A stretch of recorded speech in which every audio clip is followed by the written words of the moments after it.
Hello, everybody, and welcome to the Now What Next Steps podcast here at Malibu Pacific Church. Hey, if you haven't listened to this past week's Sunday sermon yet, I would highly suggest to press pause right now and go listen to that so that this podcast makes a little more sense. But I'm not going to tell you how to live your life. So, everybody, welcome to the podcast with me, Joel, and Andy. Hey, Andy. everybody. Hey, Good everybody. day, whatever day you're listening to this to. Or night, or night, morning, anytime, that's anytime, right. anywhere, Hello. wherever you get your podcasts. Hello. Hey, so we are in our brand new sermon series called Road Trip. That's right. And we kicked it off this past week. Really fun Sunday. Really was. good Great day. stuff. Yeah. Celebrate the graduating seniors. Yep. Confetti cannons, man. Yeah. They're all their That age. woke everybody up. So if you weren't here, I did hear people scream, actually. Absolutely. That's half the fun of those things is was that they're really good. louder than you think they're going to be. I know. My favorite was Stuart turned around after when we were walking down the steps and he goes, I knew that was going to happen and I was still scared. Yeah. It was great, though. Oh, good Made it stuff. messy and fun, but we want to celebrate our seniors. Also, we had new members join the church. Yes. And super excited about having them come and be a part of it. So, Absolutely. 2 new members. exactly. So awesome. And if you want to learn how to become a member here at Malibu Pacific Church, you can hop onto the website, go to the bottom of the webpage, and it says membership and members, and it'll tell you a little bit more of what to do to become a member here at Malibu Pacific Church.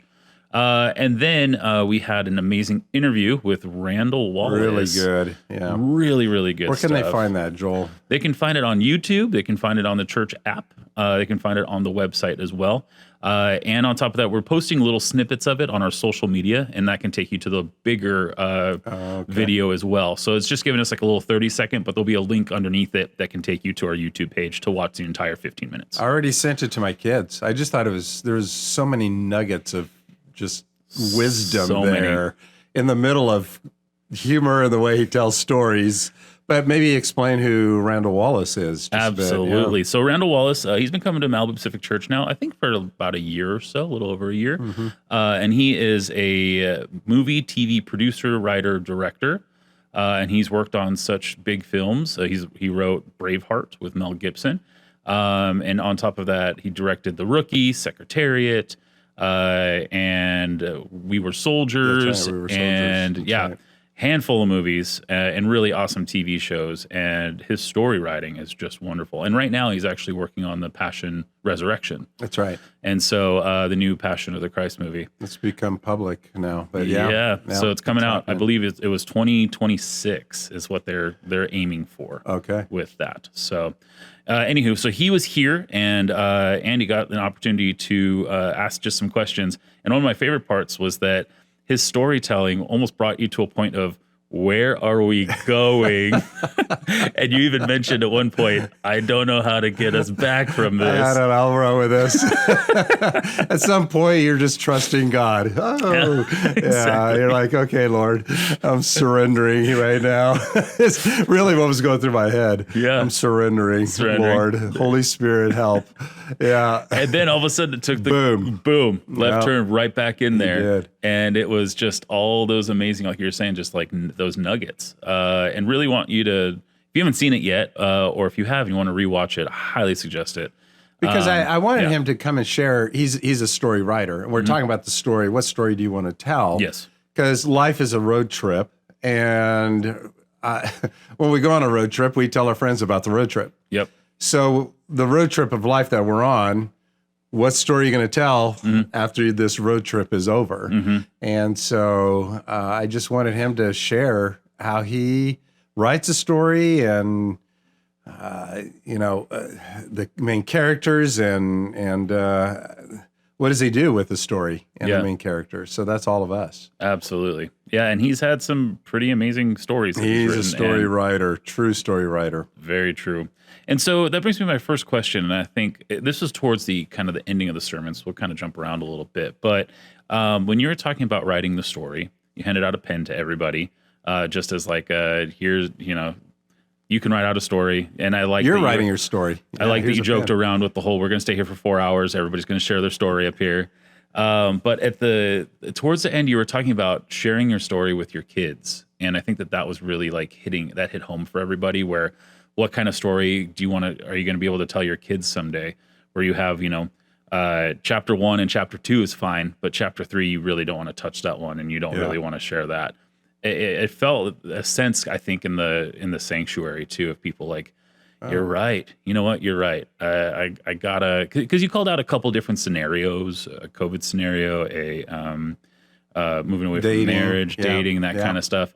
And I think it actually really resonated because afterwards, even on the patio too, I was talking to somebody for a long time, and someone mentioned, I don't want to share that chapter 3 or chapter 4 with my kids. And it's a person who comes to church. It's like, I got to keep that one a little bit closer to the chest because I'm a sinner. And kind of went through that.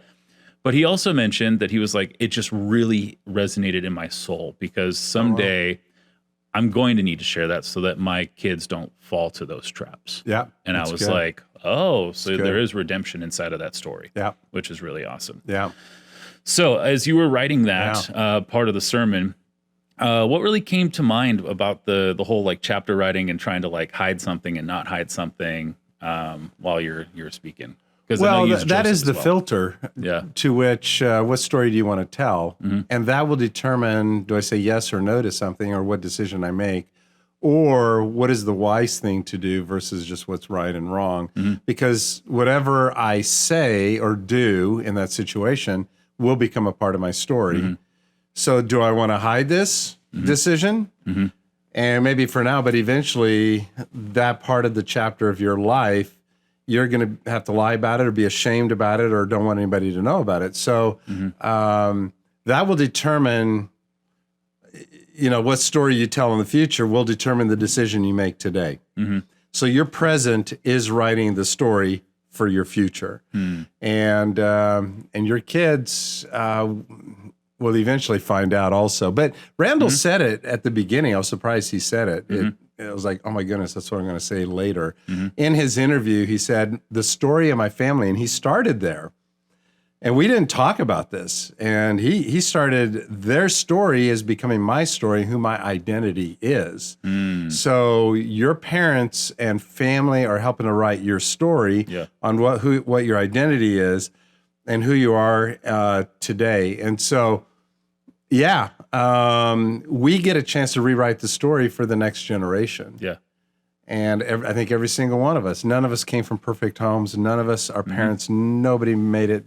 None of us came from a perfect home. But we get a chance to do some things right for the next generation. So the decisions we make today will determine, and it can be the story we tell our kids. Kids, I did that or tried that, don't do that. Or I was faced with a difficult situation and I trusted God, and this is how God came through. What a great story to tell your kids on that one. Absolutely. So that's the story we want everybody to tell. Yes. But God does redeem the broken story and the sinful past and bad decisions. He can redeem that. But how much better it is that we do the right thing regardless of the cost and watch God show up. Absolutely. Don't we want to tell our kids that story? Yes. Because when we take a step of courage, I didn't say this on Sunday, it gives courage to those who are watching or to the next generation. That's really good. They did it, and God came through. Trust God, kids, because He'll come through for you, because this is my experience. So doing the right thing, regardless of the cost, which is what Joseph did, there may be consequences, but God does come through. In the end, He shows up. Yeah, that's redeems it. That next question with Potiphar's wife and Joseph there. That was one of those moments that I don't know. Personally, I was laughing really hard, and other people were kind of like, I don't know if they were mad or upset. There's like, maybe it was a temptation, maybe she wasn't. We don't know how old she is. I don't know what she looks like. Maybe it wasn't much of a temptation. And it was funny because you hear some laughter and you hear some other like, what? No, hey. I thought it was going to be funny, but everybody looked at me funny. I don't know why. I don't know, to be honest. That was just part of me that was like, well, in movies, it's like, oh, she's beautiful, gorgeous. You couldn't resist her. Yeah. Well, I don't know. We don't know. Maybe it was easy for him to be like, nah, we good. No, I'm just kidding. Well, I didn't say it on Sunday. At that point, it was awkward, but it really doesn't matter because she has the power. Totally. So whatever he does, yes or no, he's going to be killed or thrown into prison. Absolutely. Because if he says yes, eventually he gets found out. And the story he tells is, Potiphar trusted me with everything, and I slept with his wife. Yeah. Or Potiphar trusted me with everything, and I said no to her. But either one, it's a catch-22. Yeah. He's going to be killed or thrown into prison. Totally. The point is, it doesn't matter. We kind of missed it.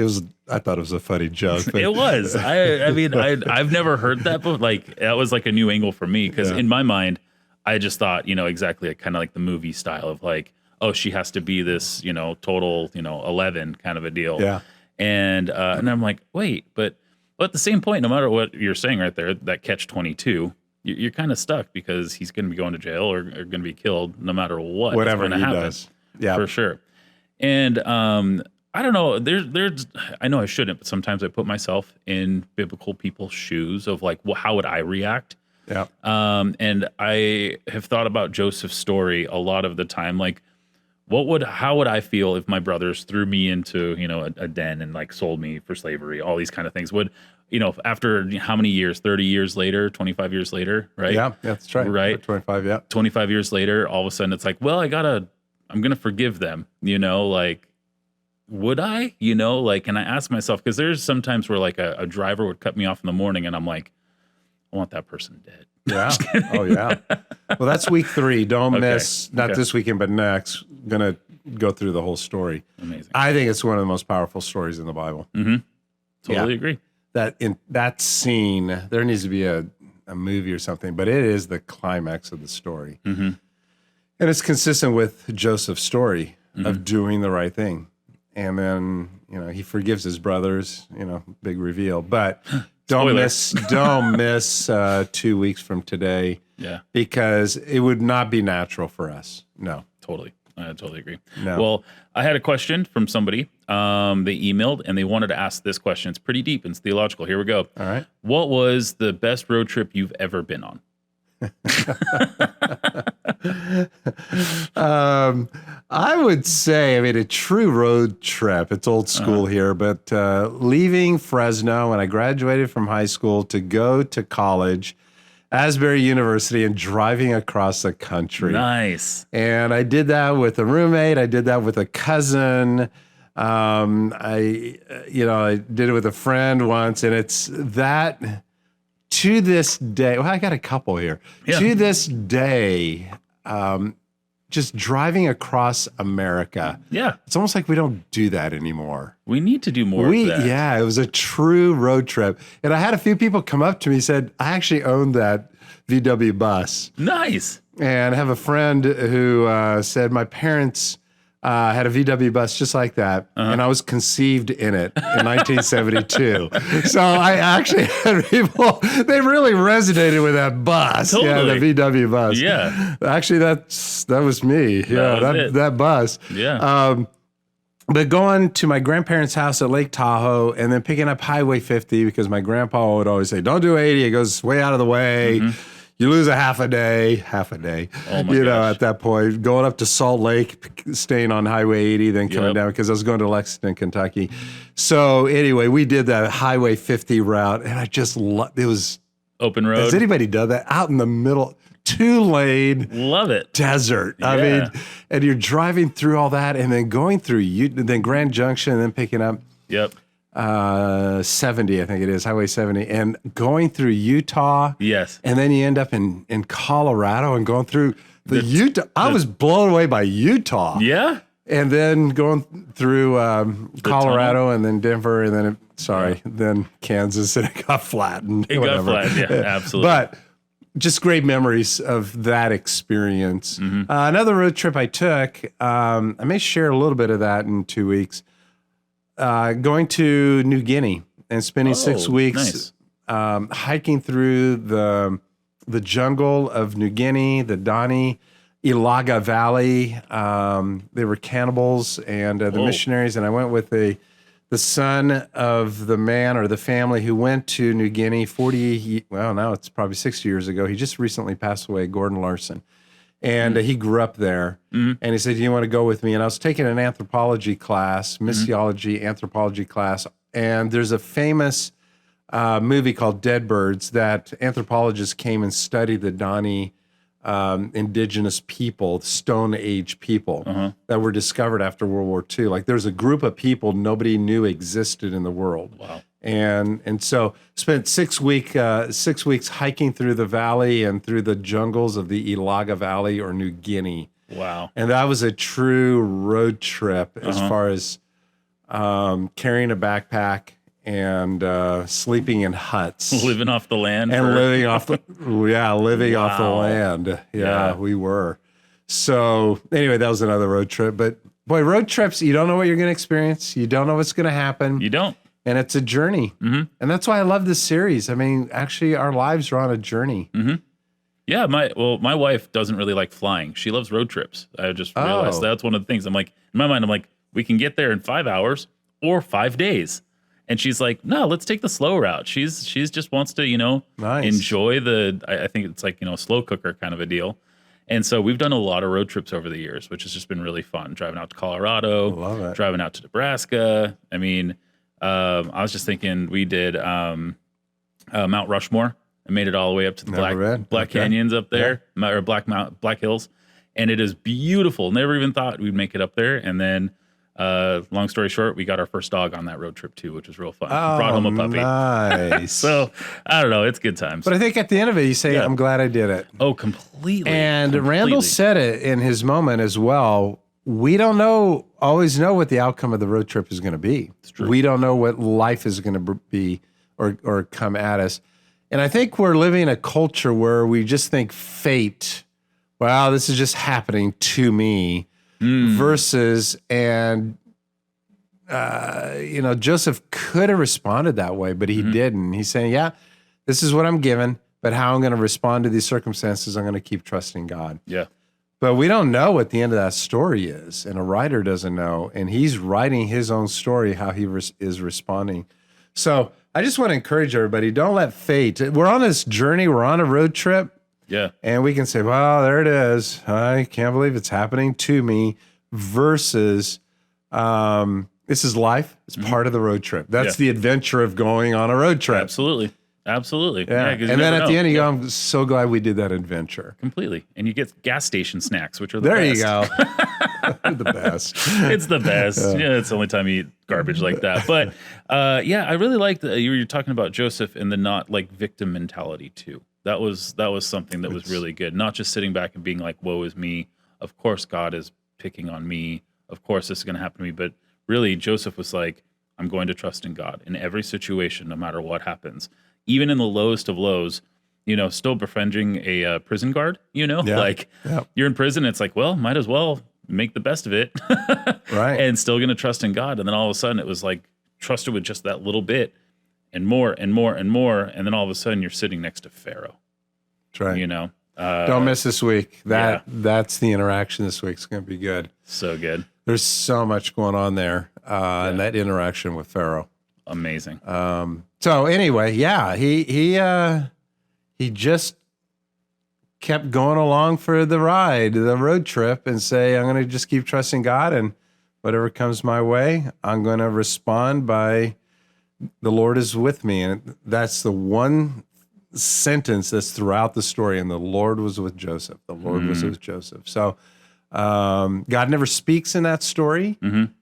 Whereas other scriptures, the Lord said, or Jesus spoke, or whatever. No, he just stayed faithful, but the Lord was with Joseph.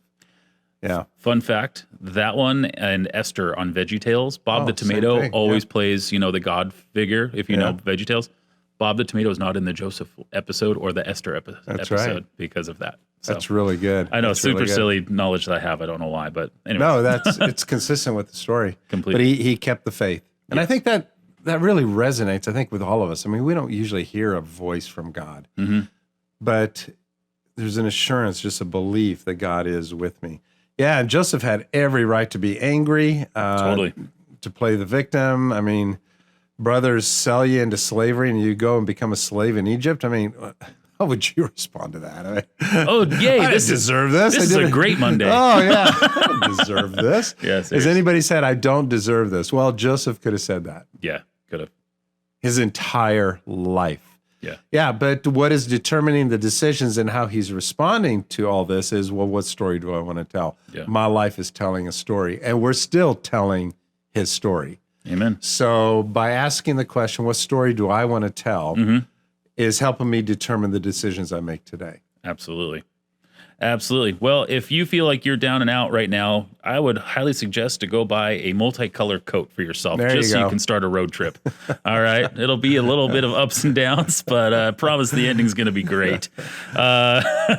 With that said, we have service this Sunday at 10 a.m. Online and on site. And if you haven't hit that subscribe button yet to this podcast, please hit that subscribe button. If you want to send this to somebody, please hit that share button. And also share that Randall Wallace interview with people, and share that sermon from this past week as well to people you know who need to hear it. Because I'll tell you what, one simple click, one simple share can change a life. All right. With that said, thank you everybody for investing and inviting and making room for more here There at you go. Malibu Pacific Church. Looking forward to the road trip continuing this Sunday, 10 a.m. See you guys. Take care.